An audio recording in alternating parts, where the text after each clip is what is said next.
So when we're talking about the neoclassical approach, we're talking about supply driving demand.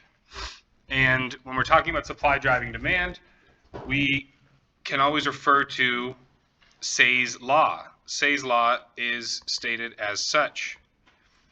Essentially, if you build it, they will come.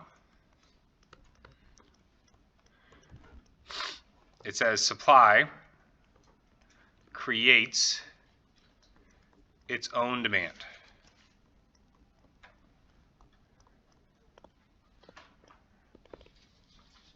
So what is the logic or intuition behind this? Well, every time a good or service is produced or sold,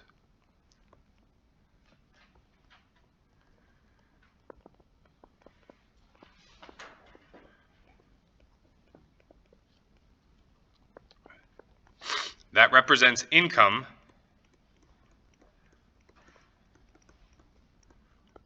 to someone else.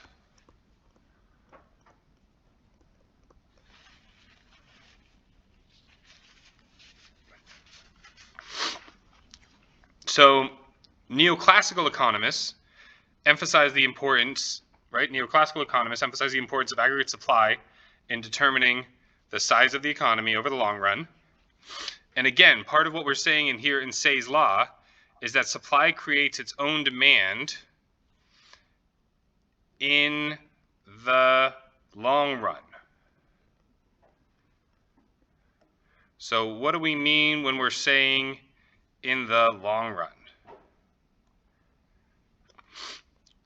We're saying over periods of years or decades,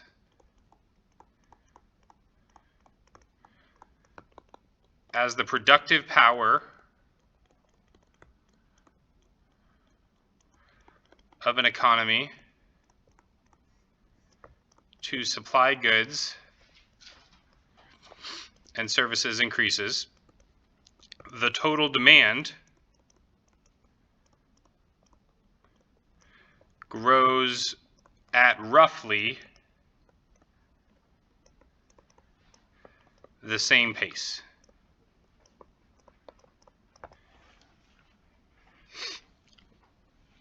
So this is, again, in the long run. But when we're dealing with something like the short run, so when we're talking long run and short run in economics, essentially the long run is this amorphous time where all the variables are all the factors are variable factors. There's no fixed factors. So in the long run, your population can increase and decrease. In the long run, the amount of land that you have can increase or decrease. In the long run, the amount of resources you have can increase and decrease. But in the short run, you only have so many citizens willing to work so many hours. You only have so much land, part of your national boundaries, and you only have so many resources within that land and off of the coastal shores. So in the short run, when we are constrained by some of the resources that we have, or the variables or the factors of production, recessions and depressions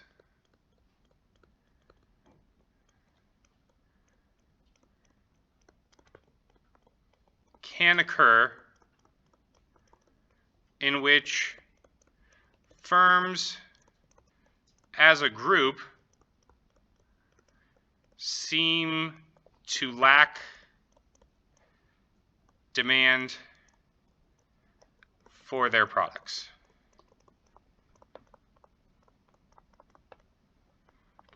So before John Maynard Keynes came about, and through his astute studies and kind of novel theories,